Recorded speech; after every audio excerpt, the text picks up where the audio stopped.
Hi, this is Alex from devstories.eu. Docker Masterclass, Episode 2 of 18. You do not need to boot an entire operating system just to run a single Python script. Yet, for years, developers accepted heavy overhead and slow boot times to keep their applications isolated from one another. Today, we fix that by looking at containers versus virtual machines. Consider running a complex stack locally. You need a React front-end, a Python API, and a PostgreSQL database all operating simultaneously.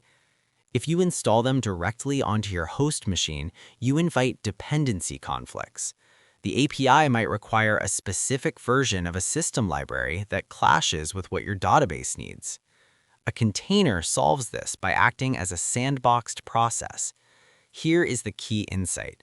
A container is not a miniature computer. It is strictly a process running natively on your host machine. The magic lies in isolation. Through features built into the operating system, this process is given its own private file system, its own networking stack, and an isolated view of the system. To the Python API running inside, it appears to be the only software on the machine. To your host operating system, it is just another standard process, much like your web browser or text editor. Because a container is just a process, it shares the host operating system kernel. When the PostgreSQL database inside a container needs to allocate memory or write a record to disk, it talks directly to the host kernel.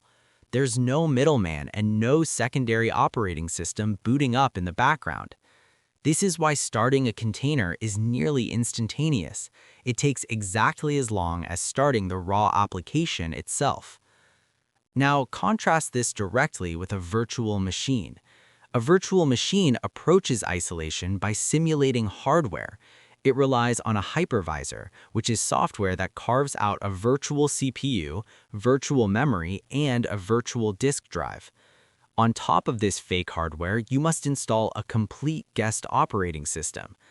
If you want to run that same Python API in an isolated VM, you must boot an entire Linux distribution. The VM loads its own separate kernel, initializes device drivers, and starts background system services before it even thinks about executing your Python code. Every time the application needs to read a file, the request passes through the guest operating system, down to the hypervisor, and finally to the host hardware. This provides incredibly strong security isolation, but it comes at a steep cost in CPU cycles, memory usage, and boot time. Because of these differences, a common misconception is that you must choose one or the other. In reality, containers and virtual machines are not mutually exclusive.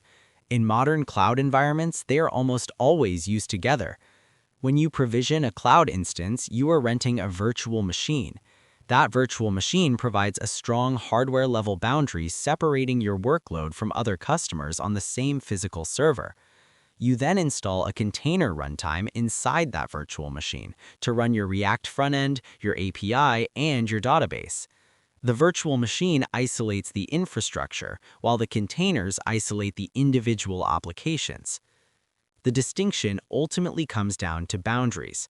Virtual machines virtualize the hardware to run multiple operating systems, while containers virtualize the operating system to run multiple isolated processes. Thanks for spending a few minutes with me. Until next time, take it easy.